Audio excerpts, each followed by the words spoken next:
Vamos a analizar el siguiente problema. Aunque no es un problema de automatización de procesos, nos permite visualizar el método general para resolver cualquier problema de control combinatorio. El ejemplo dice así: Juan ha decidido ir al cine si Alicia va con él y si puede utilizar el coche familiar. Sin embargo, Alicia ha decidido ir a la playa si no está lloviendo y si la temperatura es superior a 26 grados centígrados. El padre de Juan ha hecho planes para utilizar el coche familiar con el fin de visitar a sus amigos si llueve o si la temperatura es superior a 26 grados. ¿En qué condiciones irá Juan al cine? Muy bien, vamos a analizar el problema de Juan, y vamos a ver la metodología para resolver problemas combinatorios.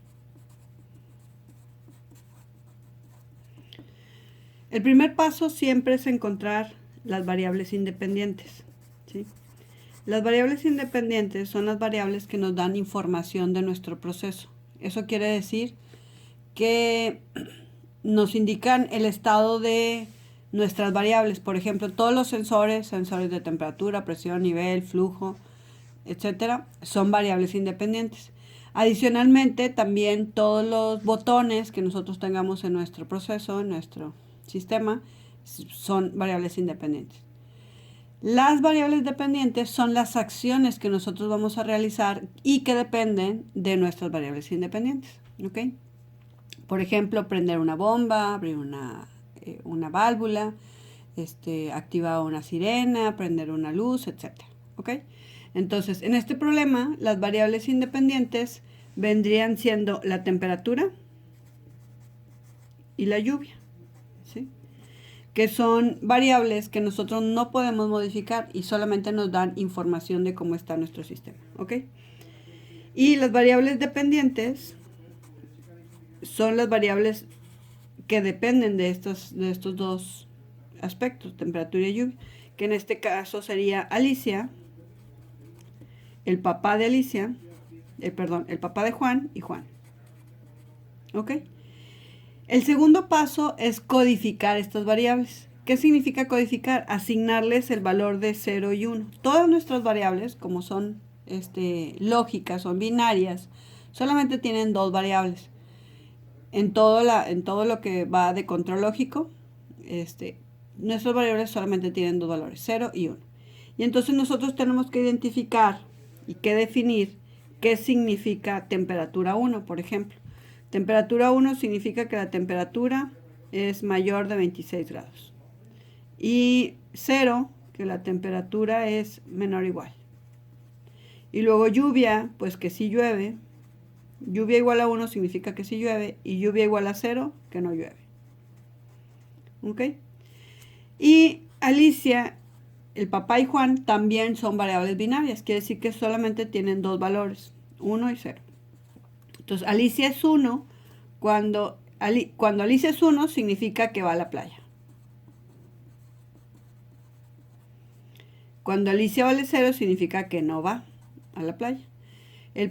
Cuando el papá es 1, significa que usa el coche. Cuando el papá es 0, significa que no lo usa. Y Juan es igual a 1 cuando va al cine. Y si es igual a 0, significa que no va al cine. No va al cine. No va al cine. Bueno, al cine. Muy bien. Una vez que ya codificamos todas nuestras variables independientes y dependientes, el siguiente paso es obtener el número de combinaciones. El número de combinaciones es igual a 2 a la n, donde n es el número de variables independientes. Entonces, en este caso, nosotros tenemos solamente 4 combinaciones porque tenemos dos variables independientes. Vamos a llamar T a la temperatura, L a lluvia, a Alicia, P al papá y J a Juan. ¿Ok? Entonces, el número de combinaciones es 2 a la 2. Solamente son 4. Esas combinaciones las tenemos que representar en una tabla. Esa tabla se llama tabla de verdad. La tabla de verdad muestra todas las combinaciones de mis variables independientes. Entonces yo voy a poner, por ejemplo, TL, ¿sí? Y voy a enumerar aquí todas las posibles combinaciones. Ya sé que son 4, ¿ok? ¿Cómo las voy a enumerar? La tabla se tiene que llenar de 0 al número de combinaciones menos 1, ¿sí? O sea, de 0 a 3, ¿sí? Pero en binario, tengo que representar 0 en binario, 1 en binario, 2 en binario, 3 en binario, ¿ok? ¿Cómo le hacemos para representar un número en binario? Pues la columna de más a la derecha, que es la columna menos significativa, tiene un peso de 2 a la 0. Y la siguiente columna tiene un peso de 2 a la 1. Si hubiera una tercera columna, pues ese tendría un peso de 2 a la 2. Entonces, por ejemplo, un 0, pues sería 0, 0, ¿verdad? Un 1 sería 0, 1. Un 2 es 1, 0. Y un 3 es 1, 1. ¿Sí? Por ejemplo, si analizamos el 3, 1, 1 significa que es 1 por 2 a la 1 más 1 por 2 a la 0, ¿verdad? Y 1 por 2 a la 1 es 2 y 1 por 2 a la 0 es 1. Entonces esto significa que esta combinación representa un 3 en binario. La forma práctica de llenar una tabla de verdad, ahorita pues es muy fácil porque nada más son 4 combinaciones, pero cuando tengamos 16 o 32 combinaciones, llenarlas en orden de numeración en binario se puede volver un poquito más complicado. La forma más práctica de llenarla es que la columna de más a la derecha cambia 0, 1, 0, 1, 0, 1, 0, 1, así hasta el número máximo de combinaciones. La siguiente columna hacia la izquierda cambian 2 ceros, 2 1, 2 ceros, 2 1, así hasta que termine. La siguiente columna son 4 ceros, 4 1. ¿Ok? Y así sucesivamente hasta llenar el número de combinaciones. Muy bien, entonces esto representa mi tabla de verdad. Son las 4 combinaciones de mis variables independientes. Entonces voy a poner aquí a Alicia, al papá y a Juan. ¿Ok? Y vamos a checar lo que dice el problema. El problema dice, Alicia ha decidido ir a la playa si la temperatura está arriba de 26 y no llueve. ¿Ok? Entonces, si la temperatura está abajo de 26 y no llueve, Alicia no va a la playa. Si la temperatura está abajo de 26 y llueve, Alicia no va a la playa. Si la temperatura está arriba de 26 y no llueve, Alicia sí va a la playa. Y si la temperatura está arriba de 26 y llueve, Alicia no va a la playa. ¿Ok? Y luego, el papá de Juan ha decidido utilizar el coche para visitar a sus amigos si llueve o si la temperatura está arriba de 26. Entonces, si la temperatura está abajo de 26 y no llueve, no usa el coche. Si la temperatura está abajo de 26 y llueve, sí usa el coche. Si la temperatura está arriba de 26 y no llueve, también usa el coche. Y si la temperatura está arriba de 26 y llueve, el papá usa el coche. ¿Ok? Y entonces Juan ha decidido ir al cine si Alicia va con él y si puede usar el coche familiar. Alicia puede ir con él si no va a la playa y Juan puede usar el coche del papá si el papá no lo usa. Entonces, si Alicia no va a la playa y su papá no usa el coche, Juan sí puede ir al cine. Si Alicia no va a la playa y su papá sí usa el coche, Juan no va al cine. Si Alicia sí va a la playa y además el papá usa el coche, pues Juan no va al cine. Y si Alicia no va a la playa y si el papá sí usa el coche, Juan no va al cine. ¿Ok? Entonces ya tenemos el resultado de nuestra tabla de verdad. El siguiente paso es obtener las ecuaciones de mis variables dependientes. Siempre yo voy a obtener una ecuación para cada una de mis variables dependientes, ¿sí? Independientemente de cuántas sean, una ecuación para cada variable dependiente, ¿ok? Ahora, ¿cómo le vamos a hacer para obtener las ecuaciones? Aquí podemos introducir dos conceptos, ¿sí? primero, los mini términos. Cuando yo tengo mi función, yo puedo obtener, cuando tengo mi tabla de verdad, yo puedo obtener la función dependiendo de si quiero agrupar unos o ceros, ¿ok? Entonces, dependiendo de qué es lo que yo seleccione, mi ecuación cambia de nombre, mini términos o maxi términos. Los mini términos, las características que tiene es que agrupa unos, ¿sí? La siguiente característica es que si la variable vale 1, se escribe normal y si la variable vale 0, se escribe negada. Por ejemplo, si la variable es a, pues aquí yo escribiría a y aquí escribiría a negada, ¿sí? O a testada. Ambas significan que la variable está negada y que vale 0, ¿ok? Y la tercera característica es que se escribe en suma de productos. O su forma abreviada en inglés, SOP, ¿ok? Luego tenemos también los maxi términos. Los maxi términos se agrupan los ceros. Si la variable vale 1, se escribe negada.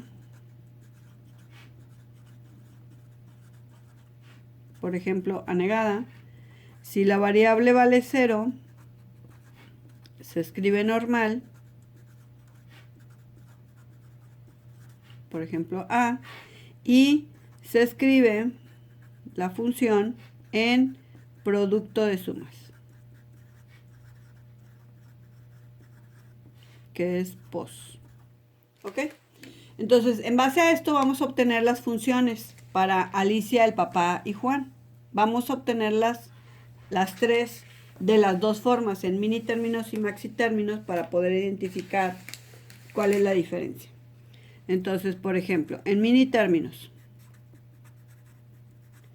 necesitamos agrupar unos. Por ejemplo, Alicia solamente tiene un 1, ¿sí? Entonces yo tengo que escribir mi función para Alicia, la combinación de mis variables de entrada que hacen 1 a Alicia, ¿sí? La combinación es que la t vale 1 y la l vale 0. Y de acuerdo a la definición que acabamos de escribir, si lo vamos a escribir en mini términos, si la variable vale 1 la voy a escribir normal y si vale 0 la voy a escribir negada. Entonces quiere decir que el 1 de Alicia, que es 1, 0, la t vale 1, escribiría t y l negada. T por l negada. ¿Okay? Cuando están multiplicados es un i, ¿sí? Eso sería en mini términos. Para el papá tenemos 3 unos, ¿ok? Entonces quiere decir que va a haber 3 términos que tengan 1 en la salida y tenemos que escribir las combinaciones. Por ejemplo, T0, L1, ¿verdad? Si la variable vale 0 la escribimos negada, entonces sería T negada L, o, el más es un O, el siguiente 1 sería TL negada, o el siguiente 1 es 1, 1, o sea, TL. ¿Sí? Y por último tenemos a Juan. Juan es un solo 1, entonces podemos escribir T negada, L negada. Entonces, esas ecuaciones son las ecuaciones en mini términos, ¿sí? También podemos escribir las ecuaciones en maxi términos, dependiendo de qué nos conviene. Por ejemplo, la de Alicia y la de Juan sí nos conviene escribirla en mini términos porque es un solo término, ¿verdad? Como nada más hay un 1, pues la ecuación me queda muy reducida. Sin embargo, para el papá es muy larga, ¿verdad? Porque hay 3 unos y nada más hay un 0. Entonces, por ejemplo, la ecuación del papá me convendría más escribirla en maxi términos.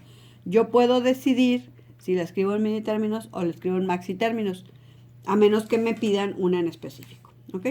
Entonces, vamos a sacar la ecuación para Alicia de maxi términos. En maxi términos dijimos que vamos a agrupar ceros. Quiere decir que Alicia tiene 3 ceros y por lo tanto va a haber 3 combinaciones que hacen 0 a Alicia. ¿Sí?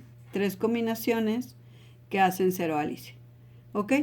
Adicionalmente, si la variable vale 1, la voy a escribir negada. Si la variable vale 0, se escribe normal, al revés que en los mini términos, ¿verdad? Y además lo tengo que escribir en producto de sumas. Entonces, la primera combinación que hace 0 Alicia es t en 0, L en 0. Si la variable vale 0, le escribo negada en producto de sumas. Sería t o L por el siguiente 0. T vale 0, entonces escribo t normal. Y la L vale 1, voy a escribir L negada. Por el siguiente 0. Los dos valen 1, entonces los tengo que escribir negados. T negada o L negada. Esa sería la ecuación de Alicia en maxi términos. La ecuación del papá en maxi términos, pues nada más tengo un solo 0. Entonces voy a escribir la combinación que hace ese 0, que sería T o L. ¿Sí? Como nada más hay un 1, como nada más hay un 0, pues nada más hay un término, ¿verdad? Como aquí hay 3 ceros, para Alicia hay 3 ceros, por eso se están multiplicando.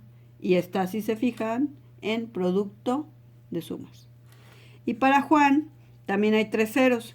Entonces voy a escribir 0,1, que sería T o L negada, multiplicado por el siguiente 0, que sería T negada o L, multiplicado por el último 0, que sería T negada o L negada.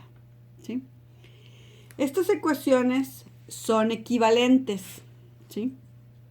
¿Qué quiere decir que son equivalentes? Que yo puedo utilizar los teoremas de álgebra booleana para convertir, por ejemplo, esta de Alicia, que es muy larga, en Alicia de mini términos.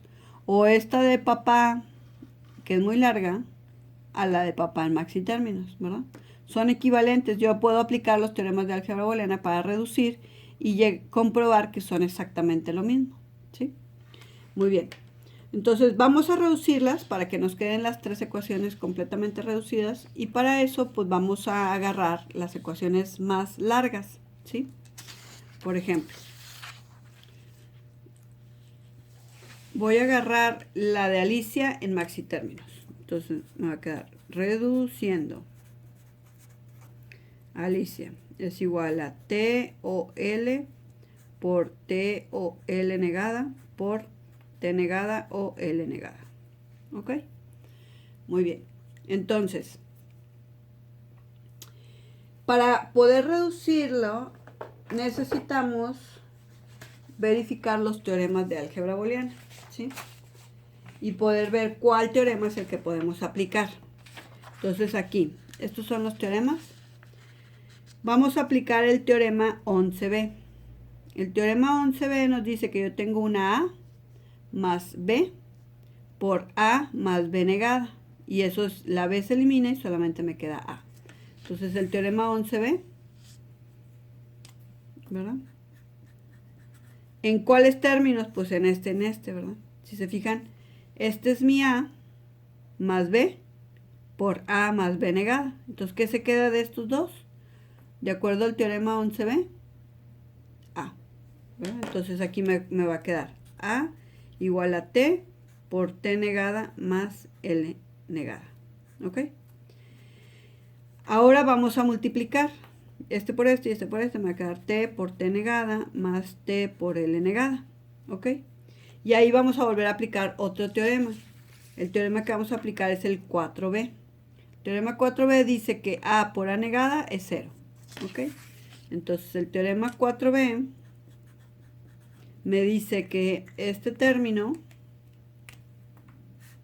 es 0. Y por lo tanto me queda que Alicia es igual a T por L negada. Que era exactamente lo que habíamos obtenido acá en los mini términos. ¿Sí? Muy bien. Ahora vamos a reducir al papá. Pero la ecuación más larga del papá es la que está en mini términos. Entonces voy a agarrar la de los mini términos. ¿Sí? P es igual a T negada L más TL negada más TL, que es esta, ¿verdad? Voy a reducirlo y voy a comprobar que llegamos a lo mismo que en maxi términos. Entonces tenemos T negada L más TL negada, ¿sí? Aquí vamos a ver qué teorema podemos aplicar. lo importante, la forma más fácil de identificar si una variable se puede eliminar es verificando si en cada uno de los términos cambia más de una variable. Por ejemplo, de aquí a acá cambia la T y cambia la L. Entonces aquí no se puede hacer nada. Pero por ejemplo, de aquí a acá solamente cambia la L y la T se mantiene constante. Entonces eso me ayuda a poder aplicar el teorema 4A. ¿Sí? Primero voy a factorizar.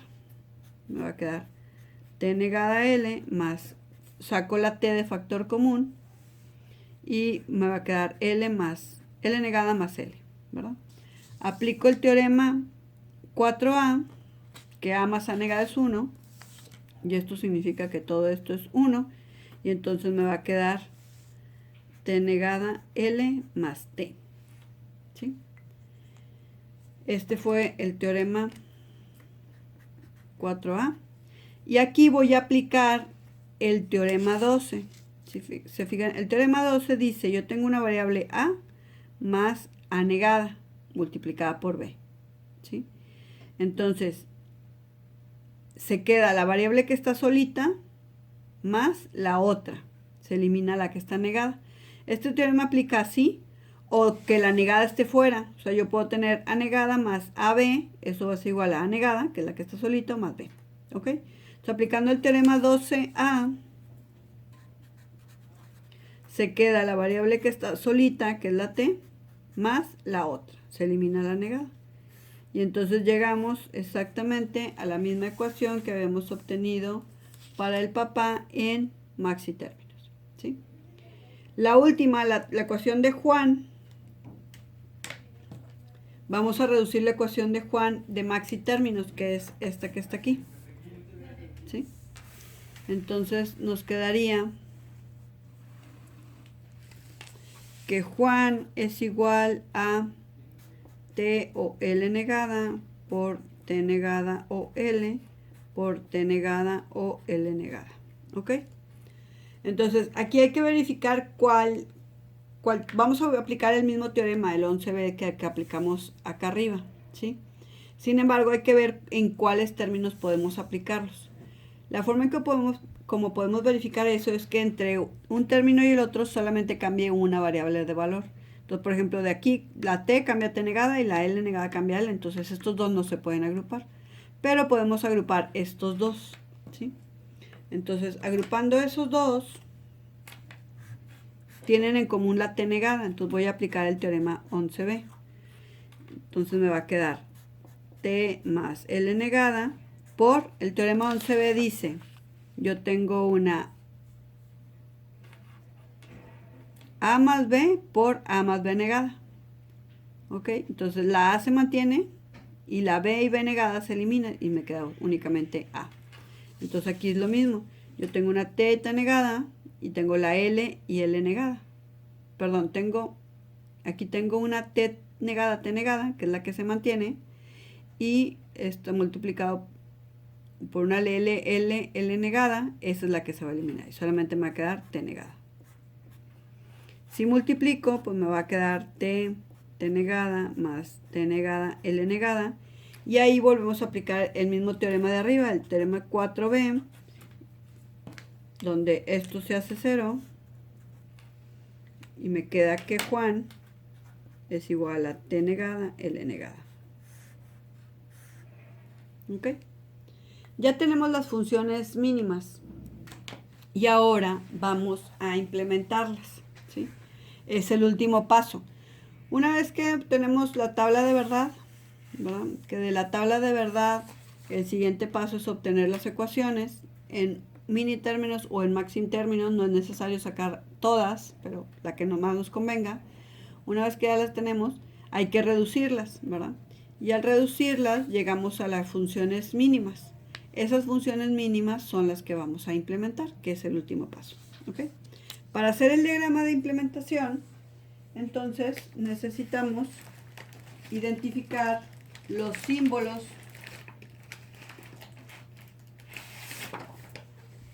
de las compuertas básicas, ¿sí? Si se fijan, estamos usando aquí un AND, un NOT, un OR, AND y NOTs, ¿verdad? Entonces, Los símbolos de las compuertas básicas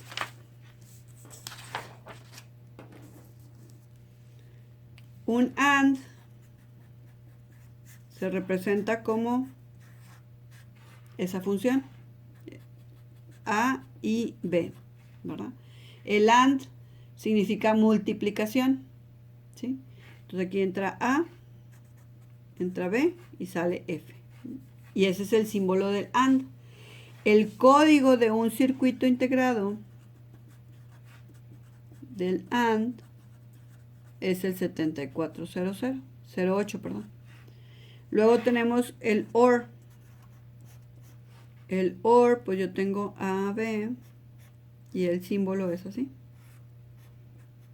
Esto significa A o B. El código del circuito integrado del OR es el 7432.